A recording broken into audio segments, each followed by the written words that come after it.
Hey hi everyone, welcome back to learn medicine by doctor Nikita. क्योंकि बहुत सारे notifications आ रहे हैं, चाहे वो डीआई से रिलेटेड हो, सीजीएचएस से रिलेटेड हो, आरआरबी का हो, एंड हमारा ऑब्वियसली जीपैट की प्रिपरेशन तो चलती रहती है। सब तरफ एक चीज कॉमन है कि हमारे पूरे फार्मेसी के सिलेबस से रिलेटेड मल्टीपल चॉइस क्वेश्चंस आते ही रहते हैं।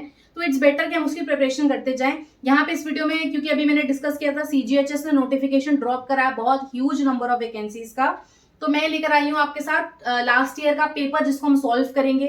उसके साथ में जस्टिफिकेशन भी दूंगी और आपकी स्टैंडर्ड बुक का पेज नंबर क्या करना है, अपनी स्टैंडर्ड बुक साथ में रखो इस वीडियो में और जाके उसको अंडरलाइन करके लिख देना, ये इस ईयर में आया था, ये इसका आंसर है। उससे क्या होगा, हमको ये आइडिया लग जाएगा कौन से टॉपिक्स इंपॉर्टेंट है, कहां से लास्ट ईयर पूछा जा चुका है, और आपका एग्जैक्ट आपकी डेफिनेशन या एग्जैक्ट आपके पॉइंट्स आपकी स्टैंडर्ड बुक में हाईलाइट हो जाएंगे। तो रिविजन के लिए बहुत अच्छा हो जाएगा।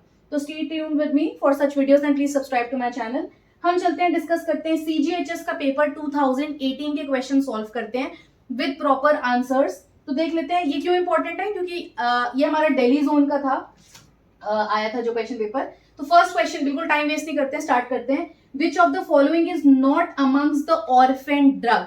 अब अगर आपको लगता है इसमें से कोई भी एक स्पेसिफिक क्वेश्चन है जिसका डिटेल में बताऊं, मतलब वो टॉपिक ही पढ़ा दूं, तो आप प्लीज कमेंट सेक्शन में ड्रॉप करिएगा कि मैम ये टॉपिक पूरा पढ़ना है। अदरवाइज आप प्लेलिस्ट चेक कर सकते हो, उसमें एनाटॉमी, फिजियोलॉजी, फार्माकोलॉजी, बहुत सारे टॉपिक्स मैंने पढ़ाए हुए हैं पहले भी, आप उसको जाके चेक कर सकते हो। अगर आपको स्टिल लगता है कोई टॉपिक रिवीजन के लिए जरूरी है तो प्लीज उसका नाम ड्रॉप करिएगा, I will make a separate video on that. फिलहाल हम सिर्फ आंसर्स की तरफ चलेंगे विद जस्टिफिकेशन। क्विकली स्टार्ट करते हैं। Which of the following is not amongst the orphan drug.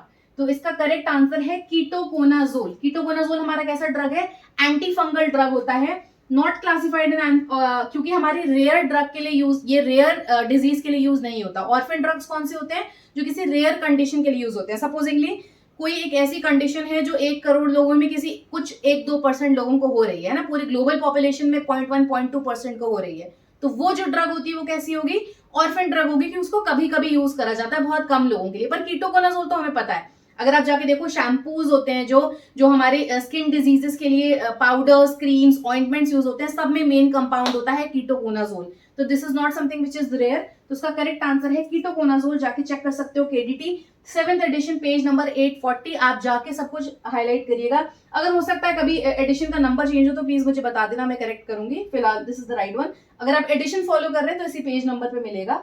Second आ जाते हैं, in which year the pharmacy act was passed. तो इसका करेक्ट आंसर है 1948। तो फार्मेसी एक्ट कब हुआ था, एनैक्ट कब हुआ था, 1948, to regulate the profession and practice of pharmacy in India. तो ये इसका करेक्ट आंसर है। आप जाके इसको बीएम मित्तल में चेक कर सकते हो, 9th एडिशन की बात कर रहे हैं, पेज नंबर 15। तो इसको याद कर लीजिएगा, 1948। नेक्स्ट है, which of the following products vasoconstriction as the most prominent action. मतलब इनमें से कौन ऐसा है जिसका वैसोकॉन्स्ट्रिक्शन एक प्रोमिनेंट एक्शन है, मतलब प्रोमिनेंट इफेक्ट है। ऑप्शंस देख लेते हैं, angiotensin 2, fenoldopam, sodium nitroprusside and nicardipine. तो इसका करेक्ट आंसर है एंजियोटेंसिन 2। अगेन बहुत ही इजी क्वेश्चन है। तो एंजियोटेंसिन 2 क्या करता है, हमारा एक पोटेंट वैसोकॉन्स्ट्रिक्टर होता है। हम जब भी बात कर रहे होते हैं ड्रग्स रिलेटेड टू हाइपरटेंशन, मतलब हम अगर हम कार्डियोवैस्कुलर से रिलेटेड बात कर रहे हैं तो एंजियोटेंसिन का काम जरूर आएगा। बेसिकली क्या कर रहा है, ब्लड प्रेशर को रेगुलेट कर रहा है। जैसे मैंने बोला कि अगर हम हार्ट से रिलेटेड ड्रग्स की बात करते हैं तो इसका प्रॉपर रोल आता है। अगेन केडीटी में चेक कर सकते हैं, 7th एडिशन पेज नंबर 539। ठीक है, इसका स्क्रीनशॉट भी ले सकते हो आप लोग, अगर आपको लग रहा है कि इन आंसर्स को हम रिकॉर्ड कर लें। नेक्स्ट हम आ जाते हैं, the normal range of HDL in cholesterol in a male. देखो ये क्वेश्चन बहुत ही कॉमन है, अगर मैं कोलेस्ट्रॉल की बात नहीं कर रही, blood glucose range, normal blood pressure, cholesterol में भी स्पेसिफिक, मतलब total cholesterol, TC, LDL, HDL, VLDL, इनके हीमोग्लोबिन, ये सारे रेंजेस याद कर लो। तो ये क्वेश्चन तो आज तक, मतलब चाहे वो फार्मासिस्ट का एग्जाम हो, चाहे वो जीपैट का एग्जाम हो, आप या आप नॉर्मल किसी भी कॉलेज में एमफार्म के लिए एडमिशन ले रहे हो, वहां का एक प्रॉपर क्वेश्चन पेपर हो, तो ये या डीआई का भी हो, तो ये क्वेश्चन आते ही आते हैं। तो रेंजेस जरूर से याद कर लीजिएगा, क्योंकि अच्छी बात ये होती है इसमें बहुत दिमाग नहीं लगाना है, आपने याद कर लिया, एज इट इज ऑप्शन आपने सेलेक्ट कर लिया। ये जरूर याद रखना कि अगर कहीं लास्ट का यूनिट डिफरेंट है, हाँ, तो जैसे हमारा ब्लड शुगर में होता है तो हमारा आंसर वेरिएबल हो जाएगा। चलो इसका देख लेते हैं, इसका करेक्ट आंसर हमारा 40 to 60 mg per dl normal range HDL. HDL मतलब हाई डेंसिटी लिपोप्रोटीन। एचडीएल कैसा होता है, हमारा गुड कोलेस्ट्रॉल होता है। तो इसका करेक्ट रेंज मेल्स में कितना होना चाहिए, 40 to 60। अगेन आप बुक में जाके चेक कर सकते हैं बायोकेमिस्ट्री की, आप जो भी पढ़ते हो। Blood group antigen belongs to which of the following class proteins. तो ब्लड ग्रुप में जो एंटीजन होता है वो किस प्रोटीन की क्लास को बिलोंग करता है, ऐसा क्वेश्चन पूछ रहा है। Chromoprotein, lipoprotein, nucleoprotein and glycoprotein. तो अगेन ग्लाइकोप्रोटीन बहुत ही ऑब्वियस आंसर है। हम जब भी डिस्कस कर रहे होते हैं कि कोई रेड ब्लड सेल है, उसको कैसे, उसके ऊपर जो एंटीजन प्रेजेंट है हम कैसे आइडेंटिफाई करेंगे कि ये ब्लड ग्रुप ए है या ये ब्लड ग्रुप बी है, because of the antigen present on it. और वो एंटीजन किससे मिलकर बना होता है, ग्लाइकोप्रोटीन से मिलकर बना होता है, जो हमारे ब्लड सेल्स के सरफेस पे होता है। अगर तुम्हें याद हो तो हम ब्लड सेल का डायग्राम बनाते थे और उसके सर पे या तो ए लिख देते थे या बी लिख देते थे, तो हम कहते थे ये जो चेन लगी है ये आइडेंटिफाई कर रहा है कि हाँ ये ए ब्लड ग्रुप है। कैसे, वो जो उसके ऊपर चेन लगी है वो किससे मिलकर बनी है, वो एंटीजन है और उसका नेचर कैसा है, वो एक ग्लाइकोप्रोटीन है, राइट। इससे क्या होता है, हम आरबीसी को आइडेंटिफिकेशन देते हैं और हम आइडेंटिफाई कर पाते हैं हाँ ये ब्लड सेल हमारी बॉडी का पार्ट है या फिर ये ब्लड सेल एक फॉरेन मटेरियल है, राइट। तो खैर उस पर भी मैंने डिटेल वीडियो बनाया, अगर आपको चेक करना हो। एराइथ्रोपोइसिस, इनकम्पैटिबल ब्लड ट्रांसफ्यूजन, सारे आप जाके एचएपी के सेक्शन में चेक कर सकते हो, प्रॉपर मैंने समझाए हैं बहुत ही अच्छे तरह से। ओके, नेक्स्ट हम आ जाते हैं थायराइड स्टिमुलेटिंग हार्मोन या फिर टीएसएच और thyrotrophic hormone is secreted by which gland. तो ये 4 ग्लैंड्स हैं। अगर अगेन इस पे भी अगर आपको पढ़ना है पूरा टॉपिक, एंडोक्राइन का सेपरेट वीडियो है मेरे पास, तो वहां डिस्कस करेंगे, उस पे जाके चेक करिएगा। पोस्टीरियर, एंटीरियर थायराइड या फिर सुप्रारीनल। तो इसका करेक्ट आंसर है एंटीरियर पिट्यूटरी। अगर आपको याद हो हम लोगों ने पॉजिटिव और नेगेटिव फीडबैक मैकेनिज्म्स पढ़े थे, तो this is one of that. इसका करेक्ट आंसर है एंटीरियर पिट्यूटरी। आप एक बार जाके बुक में भी चेक कर सकते हो, गायटन हॉल जो यहाँ पे लिख दिया, आप स्टैंडर्ड में जाके रॉसन विल्सन टॉर्टोरा किसी में भी देख सकते हैं। तो एंटीरियर पिट्यूटरी क्या रिलीज कर रहा है, टीएसएच, थायराइड स्टिमुलेटिंग हार्मोन। और अगर किसी ने एंडोक्राइन अच्छे से पढ़ा है तो याद होगा टीआरएच, थायराइड रिलीजिंग हार्मोन। वो कौन रिलीज कर रहा था, हाइपोथैलेमस। हाइपोथैलेमस ट्रिगर करता है किसको, एंटीरियर पिट्यूटरी को, कि वो क्या रिलीज करे, टीएसएच। तो खैर वो फिर से डिस्कस करेंगे कभी कि टीआरएच क्या है, टीएसएच क्या है, टी3 क्या है, टी4 क्या है, वो सब का मैंने एक सेपरेट वीडियो बनाया, उसको चेक करिएगा। इसमें टाइम वेस्ट नहीं करती हूँ मैं, जल्दी से डिस्कस करते हैं। The recommended daily allowance of vitamin A for women is. तो अगेन ये मेमोरी क्वेश्चन है, आपको याद ही करना पड़ेगा। इसका आंसर है 750 mcg per day, recommended for adult women. इसका भी आप चेक कर लीजिए पेज नंबर, ये आपको मेमोरी क्वेश्चन है, याद करना रहेगा। ये है among the following antidepressant psychotropic drug which one belongs to the classification of monoamine. ये थोड़ा ठीक से लिखा नहीं है, ऑक्सीडेज इनिबिटर, मतलब MO, मोनोअमीन ऑक्सीडेज इनिबिटर्स, ठीक है। यहाँ पे मोनोअमीन ऑक्सीडेज इनिबिटर लिखा है।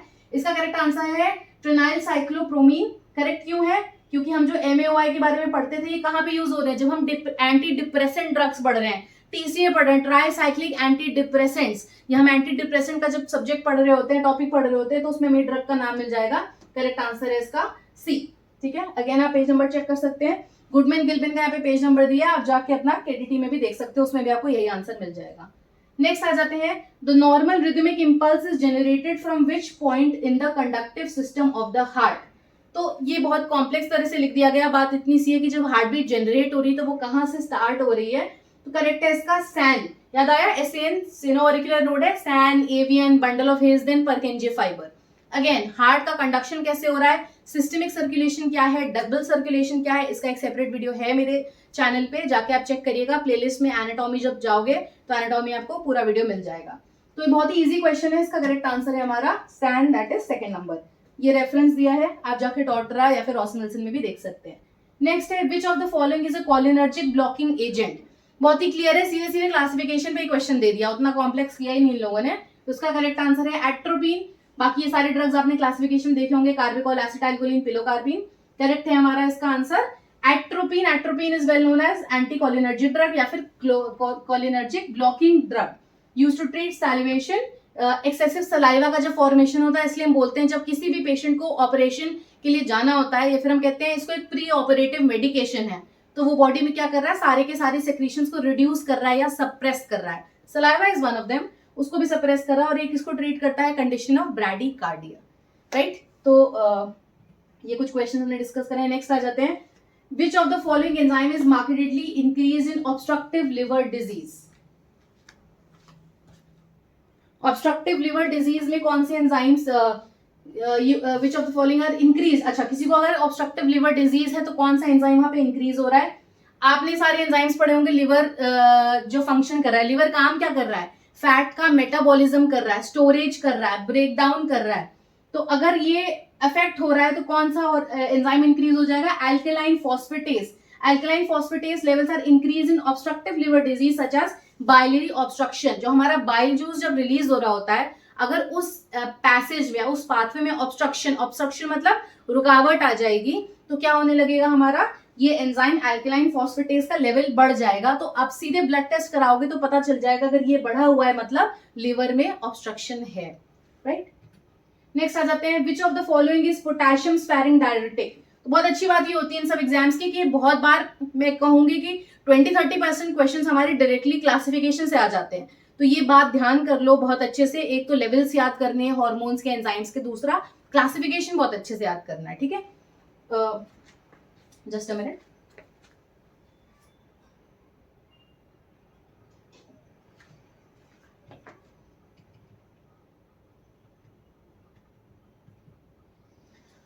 सबसे अच्छी बात यह है कि क्लासिफिकेशन बहुत अच्छे से याद करना है। अगेन इसमें कुछ ज्यादा दिमाग लगाना ही नहीं है। स्पाइरोनोलैक्टोन हो जाएगा इसका करेक्ट आंसर। ये क्या कर रहा है, potassium helps to retain potassium while promoting sodium excretion, मतलब पोटेशियम को रोक लेगा एंड सोडियम का एक्सक्रीशन करा देगा यूरिन में, राइट। हाइपोकैलीमिया, हाइपरकैलीमिया अगर याद हो तो सारी चीजें याद आ जाएंगी। For how many years in the shop work licence issued by labour office is valid from the date of receipt. ये हमारा अगेन मेमोरी क्वेश्चन है, तो इसका करेक्ट आंसर है 5 years, बी जो इसका करेक्ट आंसर है लेबर लॉस के according. Which of the following cytotoxic drug is used in chemotherapy is an anti metabolite. बहुत ही प्यारा आंसर, मतलब again very common question. Methotrexate, methotrexate क्या होता है, एंटी मेटाबोलाइट होता है। ये इंटरफेयर करता है डीएनए की सिंथेसिस से, राइट। तो हमारा ये ड्रग कैसा है, एंटी कैंसर ड्रग है, ठीक है। तो ये हमारा आंसर हो गया इसका, मिथोट्रेक्सेट। नेक्स्ट है, which of the following, again अगर आपको एंटी कैंसर के बारे में डिटेल पढ़ना है तो हर क्लासिफिकेशन से रिलेटेड मैंने स्पेसिफिक मैकेनिज्म ऑफ एक्शन पे सेपरेट वीडियोस पोस्ट करे हैं, आप जाके चेक कर सकते हो मेरी पूरी एंटी कैंसर सीरीज, अगर आपको मैकेनिज्म्स पढ़ने हैं thoroughly. Which of the following chamber of the heart receives venous blood from the whole body. तो करेक्ट आंसर है राइट एट्रियम। अगर हम इसका डायग्राम ड्रॉ करते हैं तो वीनस ब्लड मतलब जो हमारा ब्लड पूरा फ्लो होकर आ रहा है वो वापस कहाँ पे आता है, हमारा राइट एट्रियम में। This receives deoxygenated venous blood from via the supra and infra and super and inferior vena cava. SVC IVC मतलब पूरी बॉडी से जो ब्लड यूज होकर आ जाता है, जिसमें अब क्या प्रेजेंट है, ऑक्सीजन की कमी है, वो कैसा ब्लड है, डीऑक्सीजनेटेड। वो किस में आके ड्रेन होगा, राइट एट्रियम में। अगर तुम लोगों को याद हो तो राइट एट्रियम से वो लंग्स में जाएगा और वहां से वो ऑक्सीजनेट होगा, उसके बाद हमारा लेफ्ट ऑरिकल, फिर लेफ्ट वेंट्रिकल एंड फिर पूरी बॉडी में जाएगा, राइट। तो I hope you remember the entire physiology. What is the penalty of commercial quantity sale of drugs that cause dependence और अब्यूज। तो इसका हमारा करेक्ट आंसर है rigorous imprisonment of 10 to 20 years plus fine of 1 to 2 lakhs। Again ये memory question है, अगर कोई भी ड्रग है उसका अब्यूज करा जा रहा है तो कितना इम्प्रिजमेंट एंड फाइन है, इसको एक्जैक्टली स्क्रीनशॉट ले लीजिए, याद कर लीजिएगा। ड्रग्स एंड कॉस्मेटिक्स एक्ट से क्वेश्चन है ये। विच of the following is the largest tarsal bone. तो हमारा इसका करेक्ट आंसर है कैल्केनियस। कैल्केनियस जो है हमारी largest tarsal, metatarsal, carpal, metacarpal if you know that. तो ये इसका करेक्ट आंसर है। आप चौरसिया में भी जाके देख सकते हैं, अगेन टॉर्टोला, रॉसन विल्सन सब में आंसर मिल जाएगा। The role of administration of human monovalent live vaccine RV1 या फिर rota virus is called as. The correct answer कैसा होता है हमारा ये वायरस वैक्सीन कैसा होता है, ओरल वैक्सीनेशन होता है। तो ये इसका करेक्ट आंसर है, रोटा वायरस की वैक्सीन कैसी होती है, ओरल वैक्सीन है। नेक्स्ट है, at what temperature the short and medium chain fatty acids are solids. तो करेक्ट आंसर है इसका 5 डिग्री सेल्सियस। बायोकेमिस्ट्री की बुक में जाके चेक कर सकते हो। तो ये हमारा 2018 का CGHS का पेपर था जो मैंने सॉल्व करा है। एंड ऐसे बहुत सारे और क्वेश्चंस हैं, this is not the only thing. हमारे बहुत सारे क्वेश्चंस ऐसे होते हैं जो हमारे रिलेटेड होते हैं फार्मेसी, ड्रग्स एंड कॉस्मेटिक्स। ऐसा मैं ये नहीं बोलूंगी कोई स्पेसिफिक टॉपिक बहुत इंपॉर्टेंट होता है, पर हाँ बायोकेम इंपॉर्टेंट है, देन फार्माकोलॉजी बहुत बहुत इंपॉर्टेंट है। ऐसे बहुत सारे सब्जेक्ट्स हैं जो इंपॉर्टेंट पूछे जाते हैं। So for more such things do like, share and subscribe to our channel. Thank you everyone.